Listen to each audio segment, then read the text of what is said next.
Shalom Ibu Bapak Saudaraku, selamat pagi. Hari ini Jumat 29 Mei.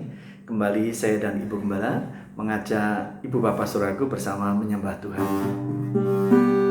Dulu saya jauh dari jalan surga, orang yang terhilang dan sesat, tapi oleh cinta Tuhan beri sejahtera. Waktu Tuhan tolong saya,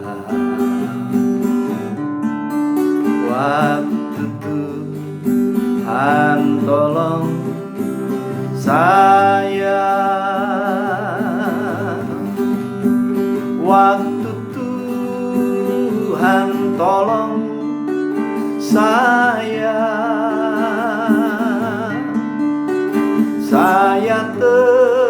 tersesatlah jika tiada Tuhan. Waktu Tuhan tolong saya.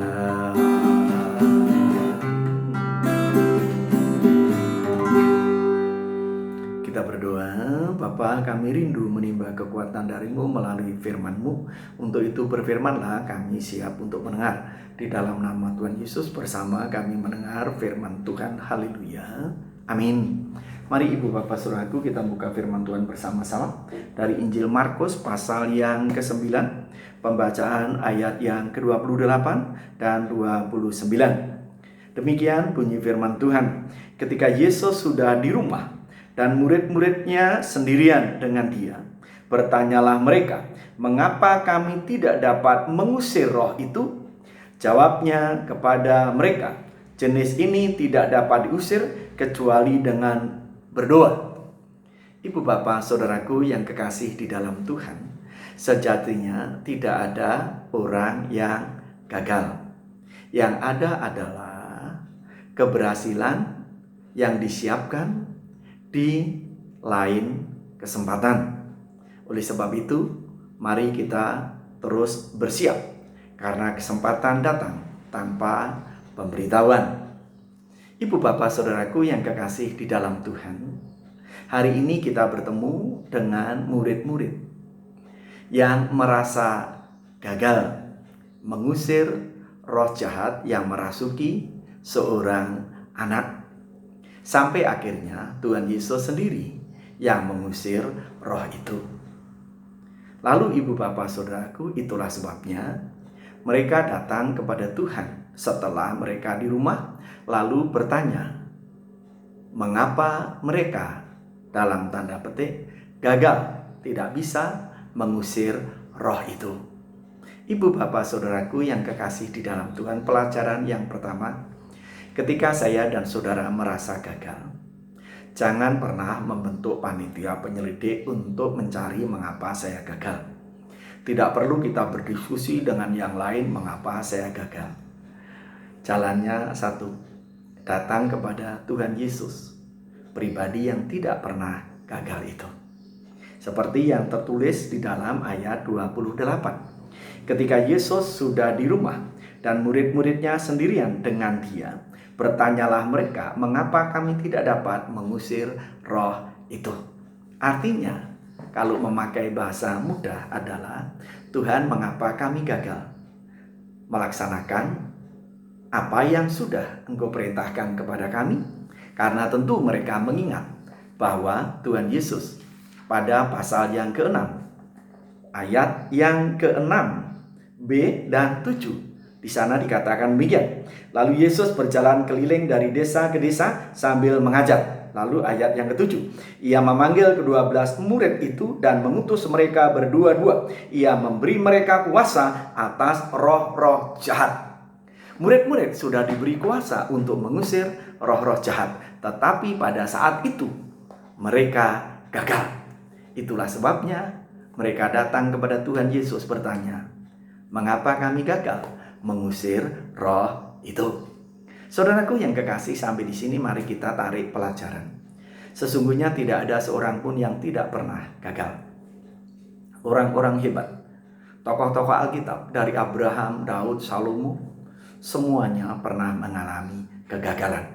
Akan tetapi mereka tidak terjatuh atau berhenti pada kegagalan itu. Mereka bangkit pada kesempatan lain. Ibu bapak saudaraku, demikian juga. Tolong dengar firman Tuhan. Ada saatnya ibu bapak saya dan saudara, kesempatan itu datang, bangkitlah dan raih. Manfaatkan kesempatan itu untuk saudara bangkit dan meraih kemenangan. Ibu bapak saudaraku yang kekasih di dalam Tuhan, apa jawab Tuhan Yesus? Mari kita lihat ayat yang ke-29 itu. Jawabnya kepada mereka, jenis ini tidak dapat diusir kecuali dengan berdoa. Ibu bapak saudaraku yang kekasih di dalam Tuhan, pada Injil yang lain dalam konteks yang sama, yakni Injil Matius, ibu bapak saudaraku yang kekasih di dalam Tuhan, ketika murid-murid menanyakan hal yang sama, demikian jawab Tuhan Yesus. Matius 17 ayat yang ke-20. Ia berkata kepada mereka, karena kamu kurang percaya. Sebab aku berkata kepadamu, sesungguhnya sekiranya kamu mempunyai iman sebesar biji sesawi saja, kamu dapat berkata kepada gunung ini, pindah dari tempat ini ke sana. Maka gunung ini akan pindah dan takkan ada yang mustahil bagimu. Lalu dilanjutkan, jenis ini tidak dapat diusir kecuali dengan berdoa dan berpuasa. Ibu bapak saudaraku, setidaknya 3 hal yang Tuhan Yesus sampaikan alasan mengapa mereka dalam tanda petik gagal. Yang pertama, karena mereka kurang percaya atau kurang beriman. Sehingga di sana dikatakan, karena kamu kurang percaya. Ia berkata kepada mereka, karena kamu kurang percaya. Sesungguhnya kamu sudah percaya tetapi kepercayaanmu kurang.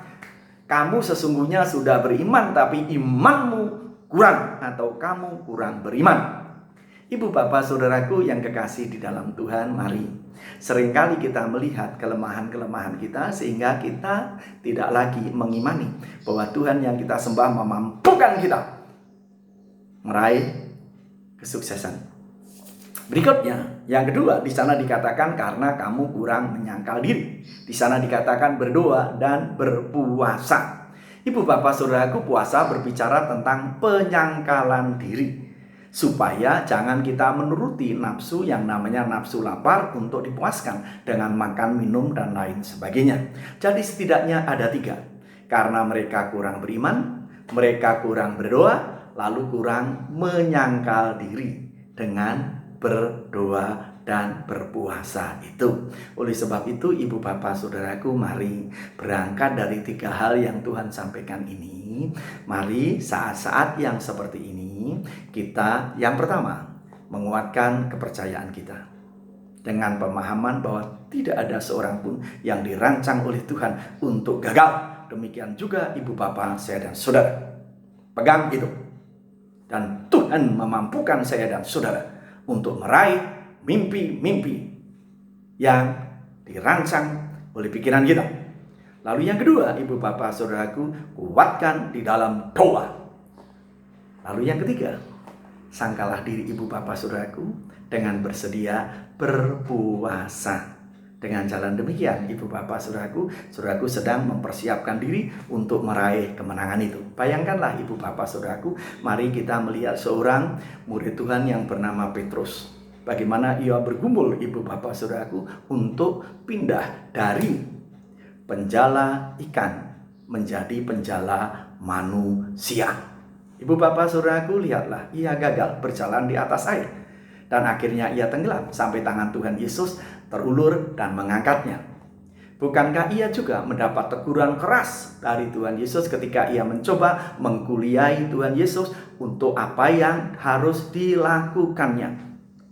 Bahkan yang paling menyedihkan ibu bapak saudaraku, Petrus ini menyangkal Tuhannya 3 kali setelah merasa gagah perkasa dengan berkata, yang lain boleh meninggalkan engkau, tetapi aku sekalipun harus masuk lautan api, aku tidak akan meninggalkan engkau.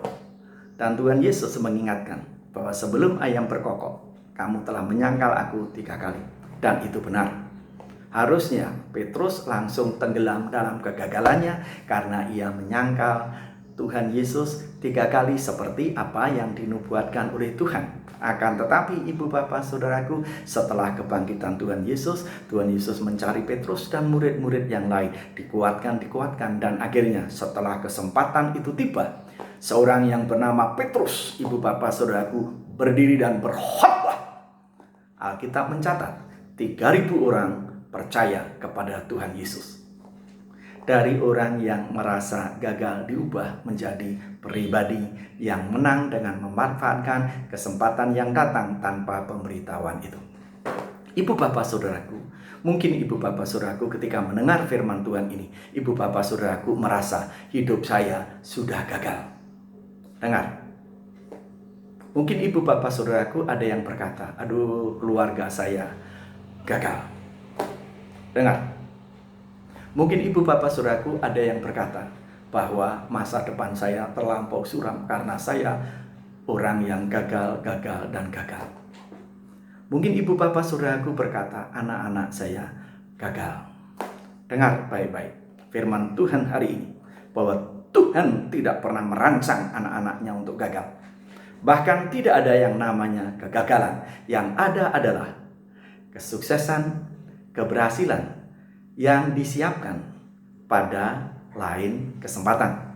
Dan mengingat kesempatan itu datang tanpa pemberitahuan, ibu bapak saudaraku, bersiaplah dengan menguatkan kepercayaan ibu bapak saudaraku kepada Tuhan. Bangun iman ibu bapak saudaraku di hadapan Tuhan. Lalu yang kedua, perbanyak berdoa.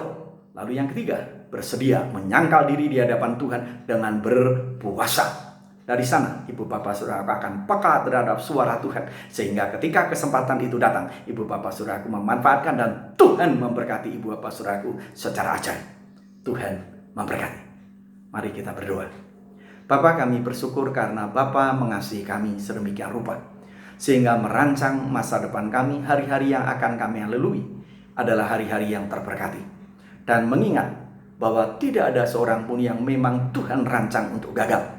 Yang ada adalah pribadi-pribadi yang memang Tuhan siapkan keberhasilan, yang Tuhan akan berikan kepada kami pada lain kesempatan. Oleh sebab itu, mengingat bahwa kesempatan datang tanpa pemberitahuan, kami harus mempersiapkan diri dengan menguatkan iman kami, dengan memperbanyak frekuensi kami dalam berdoa, dan kesediaan untuk mencakal diri dalam berpuasa. Dengan jalan demikian, nama-Mu dipuji, dipermuliakan di atas segalanya. Terpuji nama-Mu Bapa, berkati hari ini yang kami siap memasukinya dalam berkat dan pimpinan bangsa dan negara kami diberkati oleh Engkau, sehingga sekali lagi rencana-rencana ke depan untuk memutus mata rantai virus corona ini boleh berhasil dengan baik, dan kami kembali kepada kehidupan normal dalam berkat dan pimpinan Tuhan. Terpuji nama-Mu di dalam nama Tuhan Yesus. Haleluya. Amin. Selamat pagi, Tuhan berkati.